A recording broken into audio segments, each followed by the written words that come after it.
Hey, what's up, America?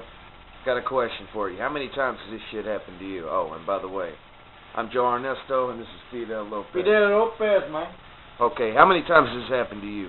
Alright? You're about to, you go to an interview, you get the job, they're like, hey, it's great, everything's going cool. You got the job. So you go home, you tell everybody, woohoo, we got nothing to worry about, we got the job. Money's going to be coming in, everything's all good. You work there for a week, and then one day they just pop this shit on you. They say, oh, sorry, it slipped our mind, you got to take a drug test. How many times has that happened to you? It's happened to me a few times. That ever happened to you, Fidel? Oh, fucking every time. It's like crazy! Now, most average people would say, hey, all you got to do is just drink some water or some tea or some coffee. Drink a lot of it, and then you'll piss out water, tea, or coffee. Guess what? Wrong.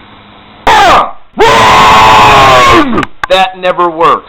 Anytime you do that, basically the only thing you're going to do is piss out water, tea, or coffee, alright? There is one correct way to do this, and you wouldn't believe how many people screw this up. It's really simple. Alright? Follow me, I'm going to show you how to. All you got to do is just get some nice, clean, fresh urine. Make sure that you freeze it. Yeah, that part does work. Keep it frozen like so. We got us a little sample right here. Now, when such a thing occurs, make sure you can at least have 1 day before you take this test. And what you do is, after freezing it, and keep in mind when you freeze urine, it's good up to 1 year. Usually 8 months to a year, give or take. Now, you take it out, you let it thaw overnight. And it takes at least 8 to 10 hours to thaw out.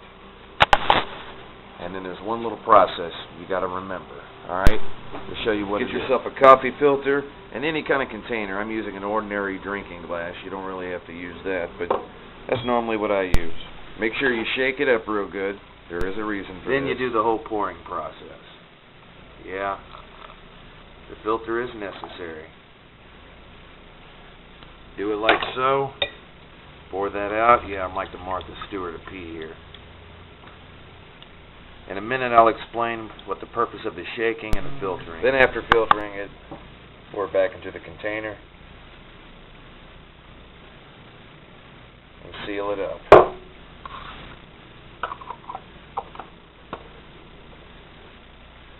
There you go. You got fresh filtered piss. Fresh filtered piss, man. Now, the reason for the shaking and the filtering is after you've frozen your urine for a while, it's going to accumulate stuff like dust, particles, plastic debris, and all that. And it really doesn't take a rocket scientist to figure out that human beings don't piss out dust or plastic debris, etc., etc. Shaking it up breaks up those particles, and the coffee filter pretty much filters it out. So your piss is going to be nice and clean. No one will know a thing, and you're definitely guaranteed to pass this test. Do it exactly like I showed you, and remember, when you thaw it out at room temperature, no microwaves, no ovens, nothing like that. And once it's thawed out, don't try to freeze it again or you'll fuck the whole thing up. That's pretty much how it's done. I'm Joe Ernesto. Fidel Lopez. Average Joe. Peace out. Deuces.